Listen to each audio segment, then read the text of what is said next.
Hey friends out there, Rob here. Today we're talking about the obsbot Tail Air.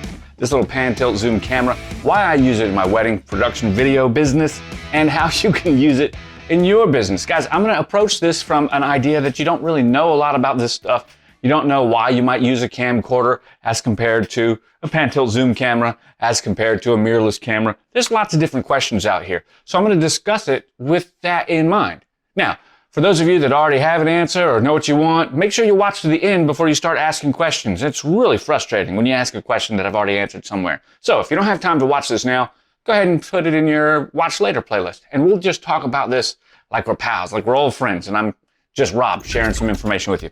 Guys, I'm Rob with Robert Ham Photography. I've been working in the wedding and video production industry for over 15 years. God, I've done over 500 weddings. My team and I, we stopped counting at 500. And that was a couple of years ago. Why do I use Tail Air? That's the number one question I'm going to answer. What do I do with it? Stream, record internally? How do I sync the video? I'll show you that right there. How do I sync the video to the audio? And I'll answer just those questions about the accessories that I use with it. If you find this video helpful, please use the Amazon links down below. You won't get charged anymore, but I'll get a little thank you in the form of a payment from Amazon. Also, hit me up with a cup of coffee through PayPal, something like that. If you find this video helpful, remember you paid nothing for it. So if you want to share the love, I'd appreciate a view, at least a like and a subscribe. Okay, let's talk about this. Many of you have heard about camcorders and decided you don't want camcorders. The reason you decided that isn't because you spent $3,000, $5,000, $20,000 on a camcorder. No, you watched a YouTube video. Because most YouTubers talk about things they don't really know quite a bit about or don't have a lot of experience with, they don't usually talk about why camcorders would help them. That's what I'm trying to say about my review. I'm just a guy on YouTube. Yes, I've got a lot of experience, but this all has to do with what I'm doing with obsbot Tail Air. So, before you take my word as final, do your due diligence and find out what's going to work best for you. And for most people, a camcorder isn't going to work best in the long run. Now, Tail Air, though, is a more multi-purpose role device. Tail Air right here works very simply. It's got a battery inside of it. It rotates all the way around. It zooms digitally up to 4 times, and it records in 4K at 100 megabits per second with audio. You can put this little guy pretty much anywhere, and you've got a pretty nice field of view that you can also, like we said, digitally zoom in. I've made plenty of videos about this camcorder or this little camera pan tilt zoom, and you know that I would not use it to zoom in at all. Anything past 2 times digital zoom, I wouldn't use it, and forget about the 1080p. I just don't think that's where it's at. But notice, Tail Air, this little guy is on right now, right? And although it's on, it's also charging. So I have a charging base here with it. I think this is an excellent combination. The charging base has a USB-C on the back of it, which allows you to plug in power so you can keep it charged. It's got 2 batteries that go on the ends, and you also have some other additional chargers. But this point right here can charge and use Tail Air with these 2 batteries like 8-9 hours in a row, constant on, constant streaming, constant recording if your memory card will support it. And it's currently charging Tail Air, so the battery will charge Tail Air, and the battery will use its battery first after charging Tail Air up to 100%. So if the batteries go out, Tail Air still goes good, and you can pop it off, and you never have a loss of connectivity or recording because Tail Air is properly charged. This thing is awesome, and it is not necessarily a game changer, but a game prolonger. Well, what game is that? Like, what do you do with Tail Air? Well, I gotta tell you, I've got 3 of them, and I do lots of stuff. Weddings, for one. We've talked about Tail Air a little bit, and I'm going to roll some video as we go through here. I've got 4 different clips. You'll see different clips popping up, and I want to share with you how these things look when you use them on location. As I've used Tail Air in all of these positions, they are ancillary, meaning they're not the most important position to the other cameras or camcorders that I'm using.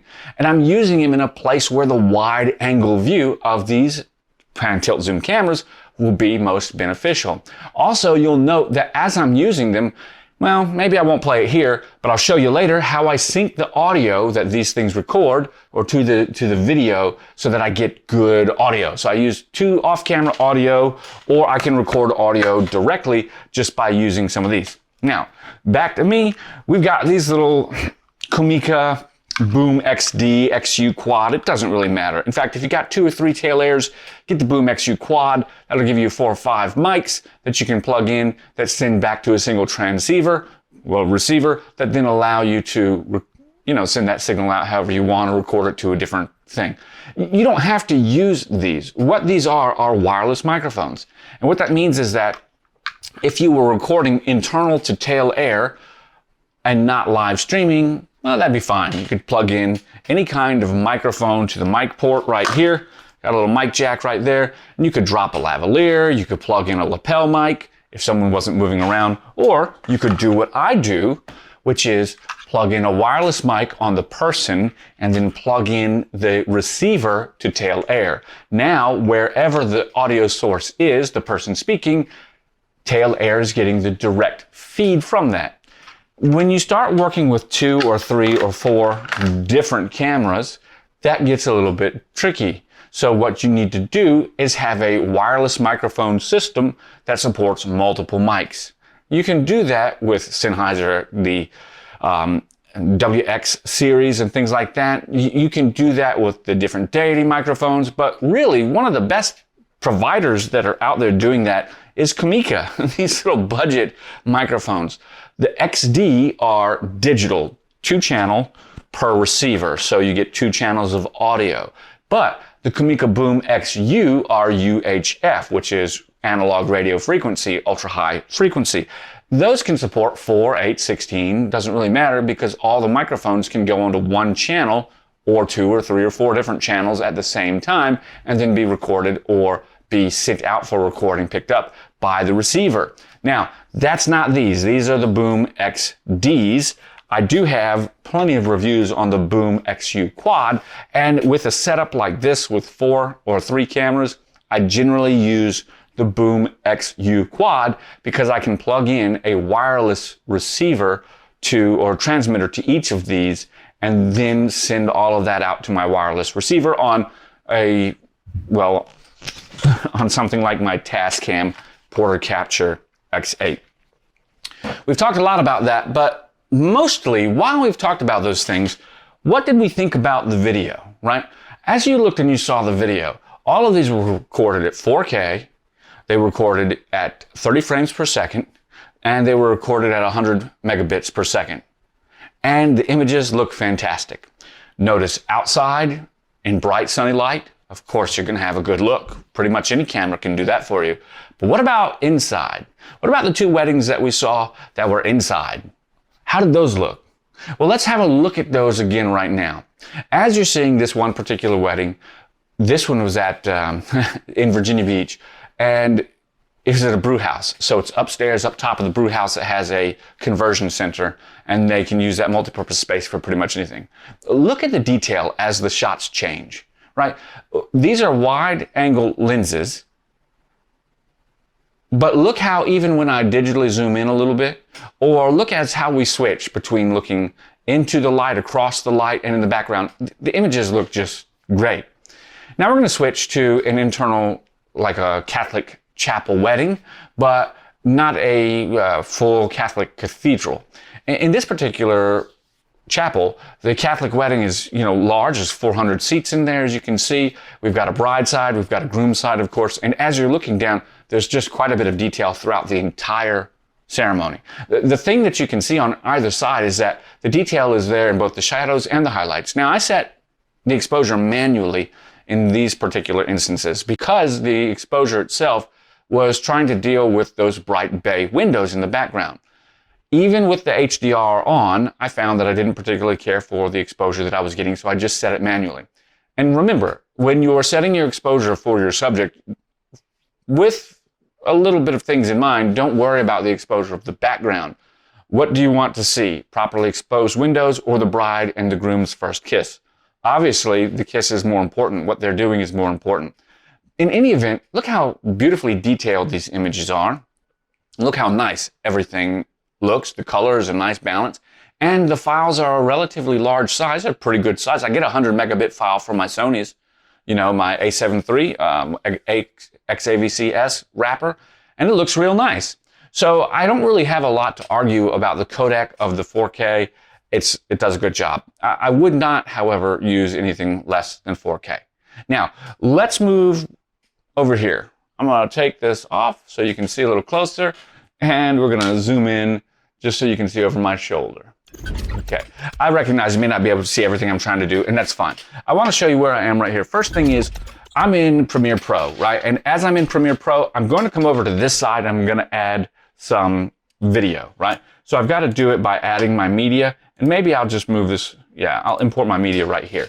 And in this particular instance, I've got a media import that pops up, and I'm going to come up here to Francis and Christine. In fact, I'm actually going to import my vocals. Bingo. Now, my vocals were recorded on this right here. This is a Tascam Portacapture X8. My vocals were recorded direct out from the pastor speaking and singing, you know, all that other stuff, all the microphones for the house system. The next thing I need to do is come over here and add from my desktop the proper Francis wedding. Yeah, we've got video 1 and video 2. Okay, I'm going to grab these both. I'm going to bring them in. Now, as these files are imported, I'm not going to do anything except I'm going to grab one of them, the bride side, and I'm going to just drag it straight onto my timeline. Notice how everything popped up at this point. Now, as it popped up, it doesn't appear that we have much audio, if any, coming through here. We do, but I'm not seeing my waveform. Now, this is an hour and 20-minute long file, so my waveform may not have generated yet. And yeah, my progress bar down at the bottom is just telling me that it has not yet generated. Now we've got our waveform. Now this is important because Tail Air was recording as I was working. You might even see me running around in some of this stuff back here. Yeah, I'm over there. There's one camera, and Tail Air's right there. And then, of course, I've got one, and Tail Air's going that way. But in this instance, you can see the other Tail Air. It's right above the priest's head. Anyways, okay, so we've got bride 1, bride side. And now we've got groom. We need groom side. So groom side is pretty simple. I just bring it in and plop it down. Okay, let me move this up so you can see these waveforms. Now, the waveforms are all grabbed right here, and they both started at different times, right? Notice they're not the same length, right? Syncing them is very simple. I always do this first so that I know. I select both, I right-click, I come over here to synchronize, and I click synchronize with audio track 1. Now it's going to think about synchronizing for a minute, and if it doesn't synchronize this way, there is another way. You can visually line everything up. What we see here is that the groom side audio, the bride side audio, which is the other Tail Air is right there, was a lot louder of audio, right? So my audio settings, I may have been close to a speaker or may have not set the audio settings internal to Tail Air just right, but it doesn't really matter because even if Premiere Pro can't match these up, we can match them up because we can actually see, like you can see this right here. This waveform and this waveform seem to look the same. We've got a spike right there. We've got a spike right there, yeah. And what you actually see is now Adobe Premiere Pro has automatically lined these things up. And now that means that if we were to play this, I'm going to mute because it doesn't matter. We can kind of see, but we were to go from one to the other, you'll notice that everything is in sync. So Tail Air 1, Tail Air 2. That's me. There's another camera. There's a camera in the very back. Okay, now we've got that synced. Now, we know that that's there and it's good, but more importantly, it may not be the only. So the next thing we do is we come over here, we go grab the nice audio from my, what's it called? Portacapture X8, right? And now we're going to do that sync again. And we're just going to allow it to sync all of the audio. Now, the reason I sync the first one is because I'm actually going to come here and I'm going to select both clips and I'm going to move my marker to right here. And I'm just going to put a little M on the clip. Now, all these clips are marked, right? They're all marked, and so I can line these back up if I need to. Okay, so select all, right-click, same thing, synchronize. Now, the reason I'm adding those little markers is because I want to be able to line this thing up quickly if for some reason Adobe Premiere can't find the synchronization point with the X8 audio. And that's important to have those two little synchronization markers because I have a known point on there where those two are together. By the time you start shuffling your stuff around, it's all said and done. Okay, now that we've done that, let's just go back to the last moment. I want to show you this last little part right here. There you go. So as we're here, everything is synced up now. And what's great is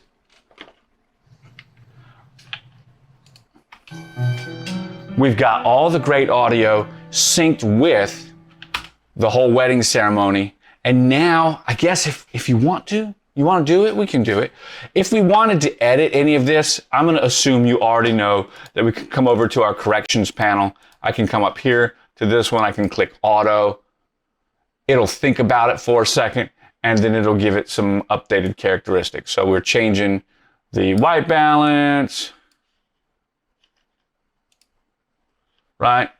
And you can see all of that changing right now. You can see getting brighter or darker. But more importantly, if we right click, if we select all of the blue in this case, which happens to be our video, right click, and then we click nest, we call it whatever we want. We now create a new nested sequence. Right click, multi-camera, enable, check this out, what happens over here.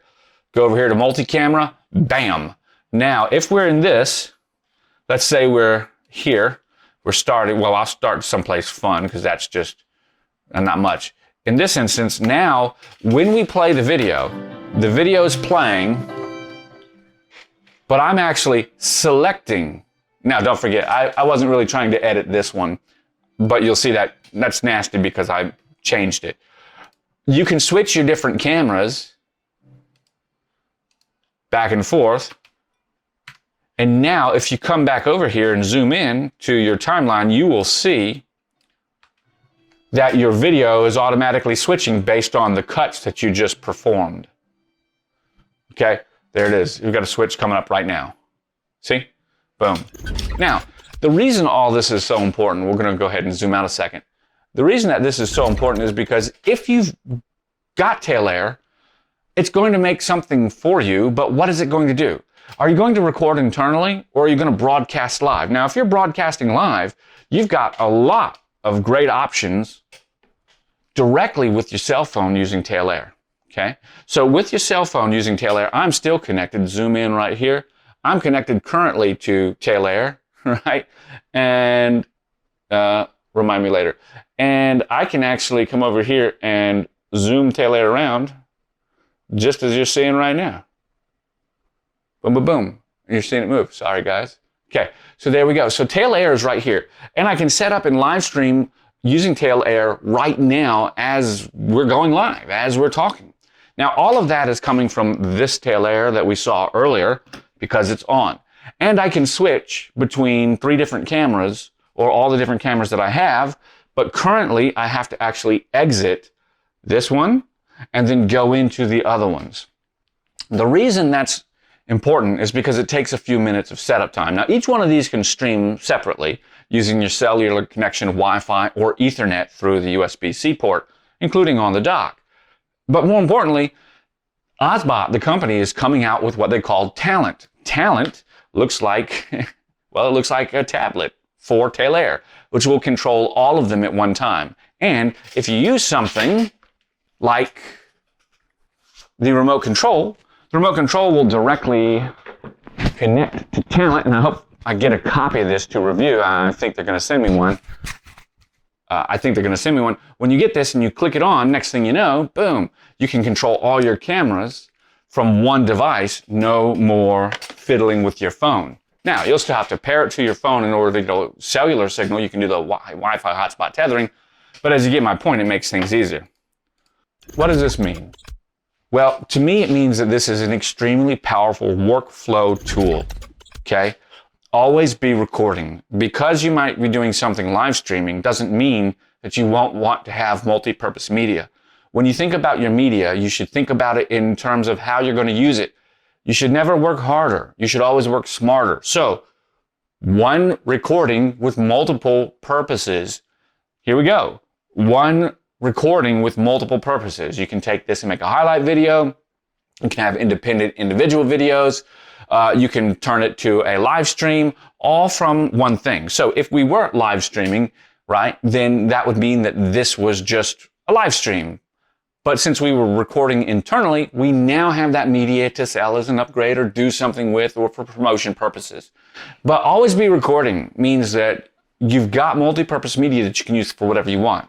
And for me, I use it for bands. You guys have seen those videos. I use it for weddings. Gosh, I've worked out of the past 21 weekends, I've worked 19 in a row with only 1 week off. That's a lot. Wedding after wedding after wedding. Tail Air is so simple to use, and you see the quality.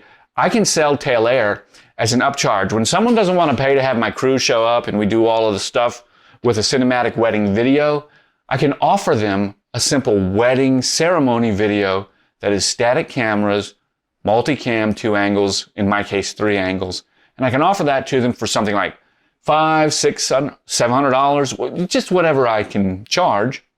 Usually it's about $500 or $600 for something like this. It's an easy add-on as compared to a whole day of videography, which might be $2,000. This is just a simple additional revenue stream. A bride that says no to the full camera and camera crew will likely say yes because she wants the stuff, she wants the video, but she may not have the budget for it.